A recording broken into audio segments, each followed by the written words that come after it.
Chapter 2. 1,000. Sarl echoed the number that had been circling my thoughts all night, letting out a whistle of amazement. He ran a hand through blonde hair, pushing it away from his face. You did it? How did you even manage that? 8 years, I murmured. Mostly to myself because a part of me still couldn't believe it. 8 years of work. I folded my hands over my stomach, blinking up at the ceiling. Sarl and I lay splayed out on the floor of my modest bedchamber, exhausted. The party had gone on until the small hours of the morning, and while Sarl had clearly been ready to retreat to his own room and crawl into bed, I dragged him to mine. I had to tell someone, and Sarl was the only one I trusted enough. I wouldn't sleep that night, I already knew. I was so excited that my hands still trembled now, hours later. It killed me that I couldn't meet with Esmaris tonight, dump that pile of gold on his desk and walk away. It would probably be another day or two before he had the time to arrange a private meeting with me. He never told me I could buy my freedom, Sarl grumbled. I asked him. Of course you did. Well, demanded, I suppose? Of course you did. I let out a small chuckle. Esmaris had owned me for perhaps a year at that point, and I recalled feeling rich the first time I performed at one of his parties, where guests tossed a few silver coins at me here and there. Over the course of the year, I hoarded them until I had a grand total of 50 silver pieces, half a single gold piece. To me, a little girl from a village that dealt mostly in trade, that was a mind-boggling amount of money. The moment I got my 50th piece, I marched up to Esmaris, thrust the pile of coins into his hands, and announced that I was buying myself back from him. Surely this is a good price, I had told him, careful to sound much more confident than I felt. I had already learned by then that everything in this life needed to be a performance. I was lucky. That stunt probably would have gotten me whipped with any other owner. Now I looked back and cringed because I didn't even realize how lucky I was. Lucky that Esmaris was, and had always been, genuinely fond of me. He had looked down at me then with a smile, twitching at the corners of his mouth, even as his dark gaze remained typically sharp. You are worth far more than 50 silvers, Tisaanah, he had said. 75 then, I counted, and he had sat back in his chair and crossed his arms over his chest. You are worth 1,000 gold, he told me at last. That can be the price of your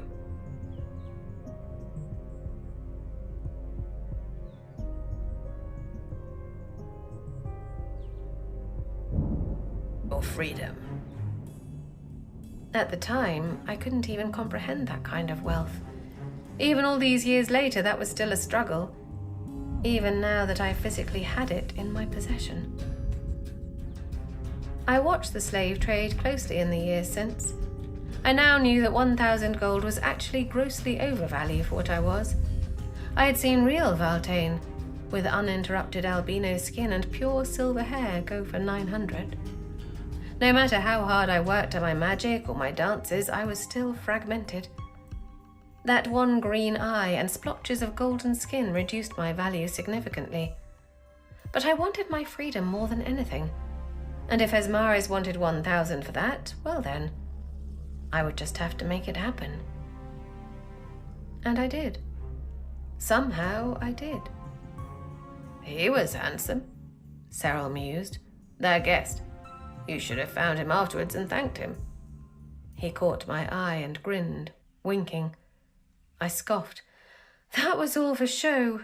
He was more interested in you than me. Really? Sarl sat up, shocked. Why didn't you tell me earlier? That never happens. You don't want to get tangled up in that? Yes, I do. Fine. I'm sorry I was distracted. I turned my head to meet his tired, blue-eyed stare. At least now you know for next time he's here. He probably won't be invited back after that display, he sighed. What both of us knew but didn't say aloud was that it was probably for the better. Dalliances with the wealthy were extremely risky for people like us. I had learned that the hard way, once, and was rewarded with a broken heart and 10 lashes to the backs of my thighs. I could still count every individual strike in the scars. If Sarl was ever caught with a wealthy man, death, no question. There was a long silence. I had thought that Sarl had finally dozed off until he asked, quietly, "So, what now? The orders?" I nodded. "The orders." "I'll be honest," he whispered. "I never thought it would happen." "Neither did I wanted to say. But as a rule, I didn't dignify uncertainty out loud. "I'm proud of you, T.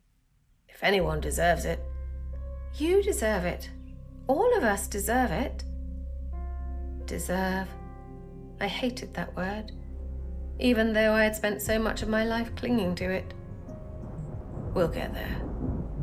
He said it so simply, so matter-of-factly. I sat up, swinging my legs beneath me, looking down at him as he lay there with his hands behind his head.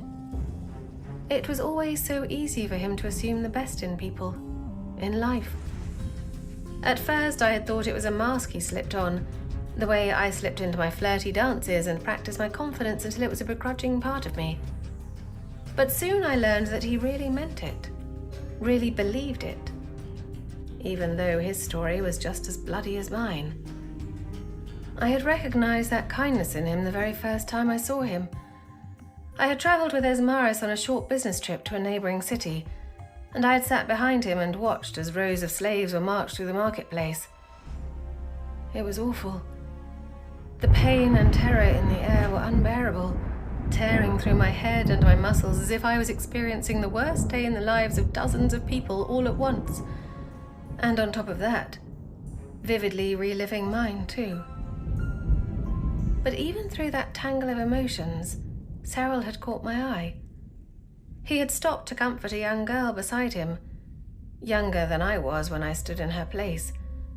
And even though it had earned him a shout and a vicious lash from the slaver, he had still offered that child such a genuine smile. Sarl was tall and muscular, but all I could see were those big, watery blue eyes, those features that were so kind and delicate that they were almost childlike. If Esmaris did not purchase him, he would have been bought by a mercenary faction. He would have become one of the men that yanked my family from their beds that night, years ago. And I couldn't bear to see that happen. "What about that one?" I had whispered to Esmaris. "He is just what you're looking for."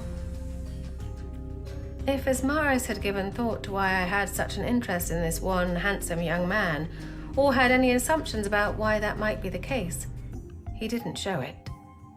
After a moment of thought, he raised his palm, and Sarl was his. I had spent a long time in his bed that night, as if he expected compensation for ceding to my request. But it was worth it, because Sarl quickly became the best friend I had ever had, before slavery or after.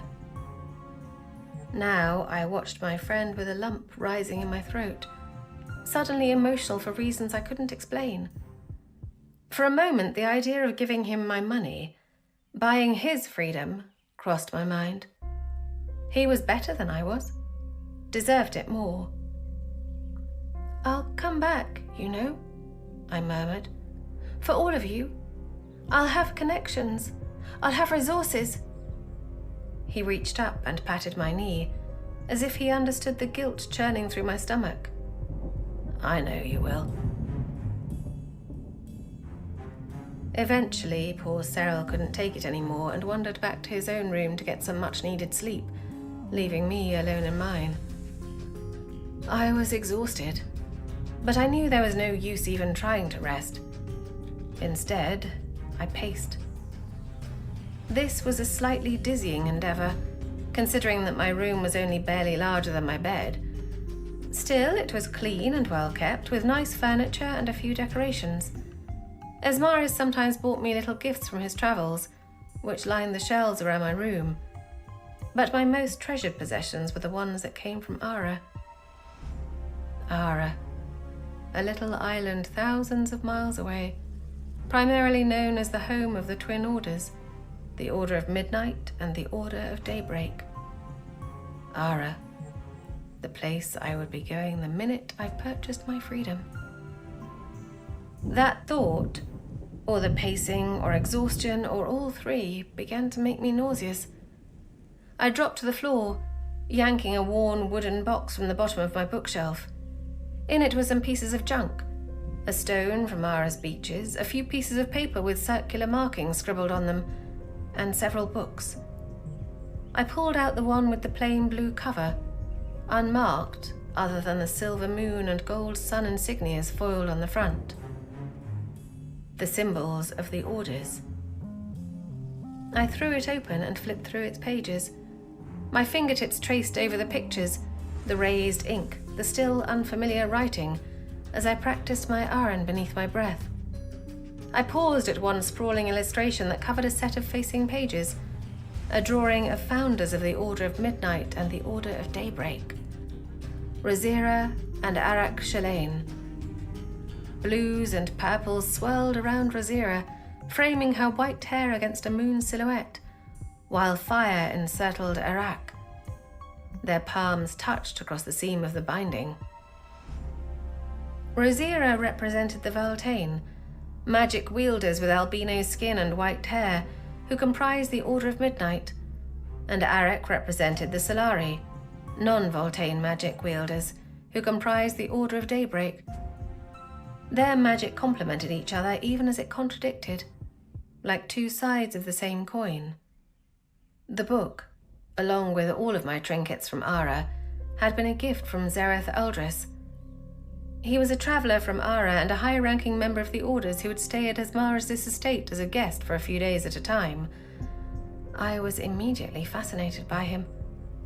I had never met anyone who looked anything like me before, even though, unlike me, his colourless skin and white hair were uninterrupted. A full Valtane. I took to following him around like a lost puppy, but he was kind to me and seemed to enjoy indulging my curiosities. I would listen to him for hours as he would tell me in fractured Thorani about the Orders and their history. And then, during the days, I watched as Zareth mingled with Asmaris and his nobles. I observed the way people smiled at him, deferred to him, looked at him with the same fearful respect that many reserved only for Asmaris himself. Something had clicked into place then. As a member of the Order of Midnight, Zareth had resources. He had support. He had protection. And most importantly, he had power.